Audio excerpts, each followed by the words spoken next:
देश की राष्ट्रीय पार्टी का दर्जा हासिल करने वाली बहुजन समाज पार्टी आज अपने अस्तित्व की लड़ाई लड़ रही है। यूपी के विधानसभा चुनाव में मिली करारी हार ने मायावती को सोचने पर विवश कर दिया है। अपने सबसे खराब दौर से गुजर रही बसपा को एक बार फिर से अपने कैडर की याद सताने लगी है।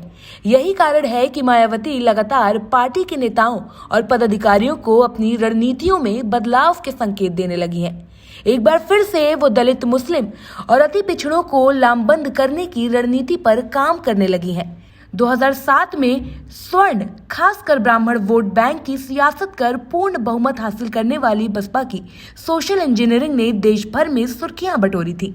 लेकिन अब मायावती का इस फॉर्मूले से मोह भंग हो रहा है। एक बार फिर मायावती अपनी पुरानी रणनीति यानी कि काशीराम की रणनीतियों पर वापस लौटती दिखाई दे रही हैं। हार के बाद से बसपा ने प्रवक्ताओं की इकाई भी भंग कर दिया था, जिसके बाद से बसपा का पक्ष कोई भी नेता आधिकारिक रूप से नहीं रख रहा है।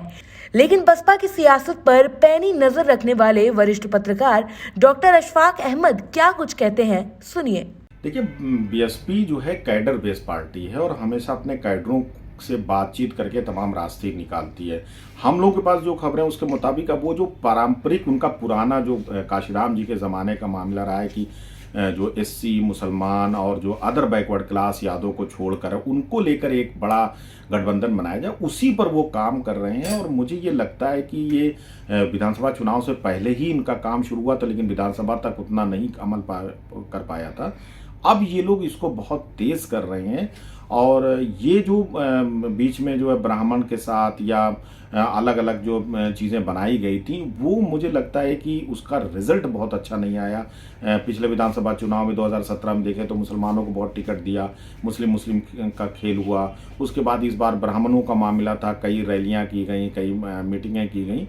तो वो अब अपने पारंपरिक जो उनका वोट बैंक है उसको वो जो है सहेजने की कोशिश कर रहे हैं। और ये वोट बैंक अगर 25% के आसपास अगर चला गया तो कोई भी जो दूसरा जो एक बड़ा तबका है वो आज साथ में आके जुड़ सकता है और सत्ता की वापसी हो सकती है। आजमगढ़ के उपचुनाव को बसपा अपनी रणनीतियों के अनुसार प्रयोगशाला के रूप में देख रही है।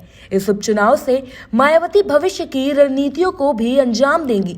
पार्टी महासचिव और बसपा के सोशल इंजीनियरिंग के फॉर्मूले को लागू करने वाले सतीश मिश्रा को आजमगढ़ उपचुनाव में स्टार प्रचारक नहीं बनाया गया, जबकि पार्टी के नंबर 2 की हैसियत के साथ ही यूपी विधानसभा चुनाव में पूरे प्रदेश में उन्होंने दौरा किया था और दावा किया था कि 2007 का इतिहास दोहराया जाएगा। हालांकि बसपा से निकाले गए दलित और पिछड़े नेताओं की नाराजगी सतीश मिश्रा से जग जाहिर है। ये भी कहा जा रहा है कि मायावती अपने पुराने नेताओं से संपर्क साध रही हैं। ऐसे दौर में सतीश मिश्र को स्टार प्रचारक नहीं बनाए जाने पर बड़े सवाल खड़े रहे हैं।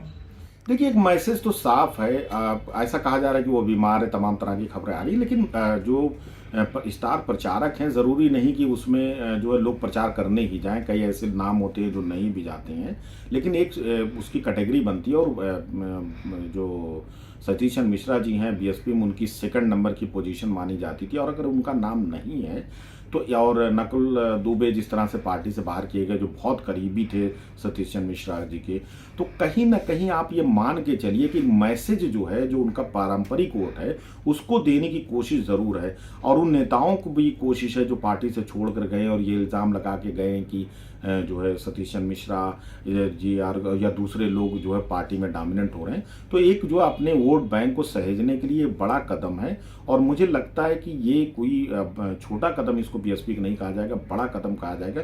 और अगले कुछ दिनों में जैसी बातचीत चल रही, कुछ बड़ा परिवर्तन भी देखने को मिलेगा।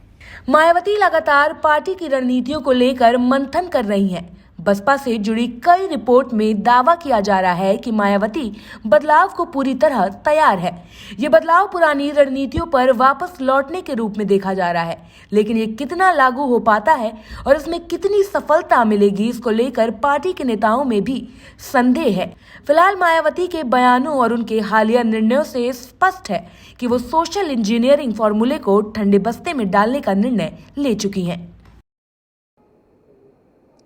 देश के सबसे बड़े सूबे में 4 बार शासन करने वाली बहुजन समाज पार्टी लगातार असफलताओं का दौर देख रही है। 2022 के विधानसभा चुनाव में मिली करारी हार के बाद बहुजन समाज पार्टी की मुखिया मायावती ने अपनी रणनीतियों में बदलाव किया है। बहुजन सुखाय बहुजन हिताय के नारे को बदलकर सर्वजन सुखाय सर्वजन हिताय के नारे में तब्दील करने वाली बहुजन समाज पार्टी एक बार फिर से पुरानी रणनीतियों की तरफ वापस लौट रही है। इस बार देखा जा रहा है कि बहुजन समाज पार्टी की मुखिया मायावती दलित, मुस्लिम और अति पिछड़े गठजोड़ को एक बार फिर से बनाने में जुटी हुई हैं। इस रणनीति को कितनी कामयाबी मिलती है ये तो भविष्य बताएगा, लेकिन इतना तय है कि मायावती इस बार सोशल इंजीनियरिंग के फार्मूले को दरकिनार कर अपने फिर से पुरानी रणनीतियों की तरफ वापस लौट रही हैं। सहयोगी बाबूलाल के साथ Sushil Kumar, Daily Insider, Lucknow. UP और देश दुनिया की तमाम ताजा तरीन खबरों के लिए गूगल प्ले स्टोर से आज ही डाउनलोड करें हमारा तेजी से उभरता न्यूज ऐप डेली इंसाइडर।